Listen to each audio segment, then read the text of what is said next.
Happy Saturday, goons and mutants, and welcome back to another episode of Forgotten Gear Restorations. I'm hailing from behind the old bread factory here in Orange County, California, wishing you a great morning, you and yours. Don't forget to like, subscribe, share, do the whole thing. It's super helpful. We're digging back into that Lee Jackson modded, Rivera modded Fender Concert combo. What a beautiful chassis. What a beautiful circuit. We just finished up a cap job over on the power amp. We're going to dig into the interior of the chassis in the next video, but I just wanted to give you guys a little sweep over and take a look. Bye. All right, Douglas. So let's test this guy up here. This is one of your 300 microfarad. I'm sorry, 300 microfarad. This one's a 220, I think. Is that a 220? Yeah, 200. I'm so sorry. 220 microfarad, 300 volt Illinois cap here. Let's see what it's supposed to say. Let's get on a grid here. Let me get on a chopstick. I'm switching hands. So let's go to 300. Say 250. And go all the way over to 300 volts. 1640 should be the maximum amount of leakage. But let's see what this one's coming in at. All right, now I'm going to be very careful to not touch the electrodes. Let's get the value. That's not bad. Let's check leakage. At 300 volts, let's let her charge up. Whoa, very leaky. So that's not what we're looking for. It's a good thing we got these guys out of here because the other ones know better. Bye. And I thought I'd do this real quick because I should do a more in-depth video on this at another time, but now's not the time. So when I was getting into this, and hell, even well beyond that, I knew that Deoxit. That the D5 chemical was right for potentiometers and things like that.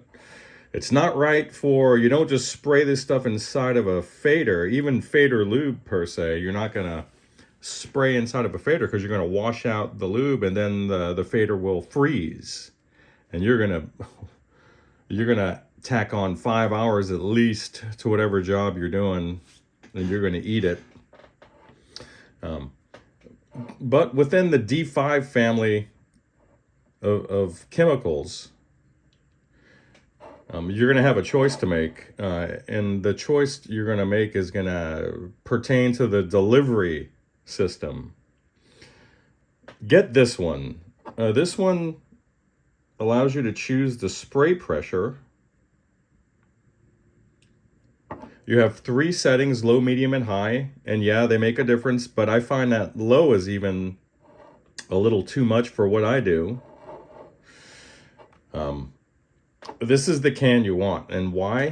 While it may not seem as convenient as this one, which is prolific out there on the interwebs, this one will fool you. Why? Because this one will absolutely waste the precious and expensive chemical. It will always leak under the cap. Let's say for any given volume of spray that you dispense, that same amount will be wasted. It's going to collect on the rim here, and you can see some residue. And it's simply going to splash and drip all over your work. It's going to be an exercise in frustration. Same great chemical, but a very poor delivery system. I've yet to see anyone sing the praises of this particular one. Don't get this one. There's nothing you could do about it as well. So if you're gonna use this one, you're gonna have to keep the can completely vertical, and it's still gonna leak. That's just all there is to it. So avoid this one if you can, because there's nothing worse than going after somebody and seeing like dried cleaning fluid or gummy cleaning fluid pooled up underneath the pots and jacks and all that stuff, or worse yet, even all over the circuit board, because this stuff is conductive. So you do not want to use this stuff in things that are carrying current or voltage of any consequence, like over 5 volts. And hell, I wouldn't even put it there. Unless you're looking at like, I'm talking switches, you know, presence pot, fine. All your pots, this is great. If you're going to be cleaning out switches and tube sockets, I would recommend this product. This is also a staple of my bench. If I'm not using isopropyl alcohol in the tube sockets, which I go back and forth between these two for that purpose, and they both work incredibly well for that. I like this stuff especially for switches. Switches, your rotary switches, anywhere where you're relying on a contact that's not a potentiometer. This will sometimes, if I can't do a wafer transfer inside of a vintage pot and the guy is just, the guy is telling me, hey, it needs to be there, it needs to be original, and he doesn't care if there's a little bit of noise there. If there's a frozen pot or one that's super, super corroded, this is aggressive enough to generally get that thing moving and cleaned out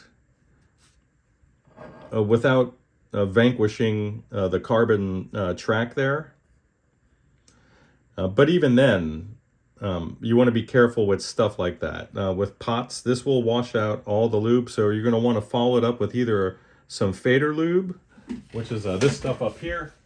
If you're going to be super aggressive, which is this stuff, you're going to want to follow it up with that. And again, you can see, I don't use this stuff often.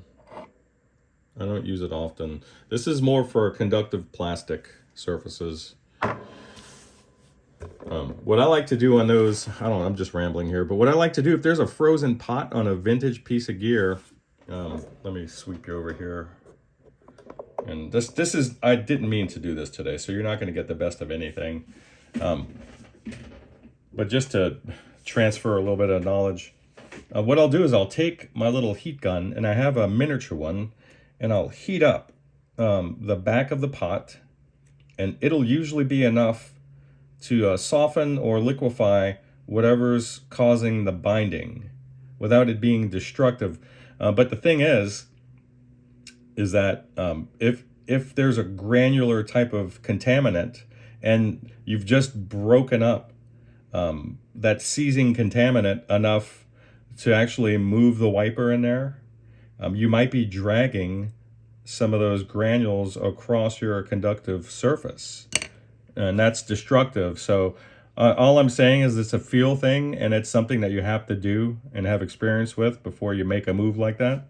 So I'll typically heat it up, apply some chemical, heat it up some more, and then just go by feel. I'll try to blast it out with the QD and then go back and add some lubrication so the pot has a good tactile response.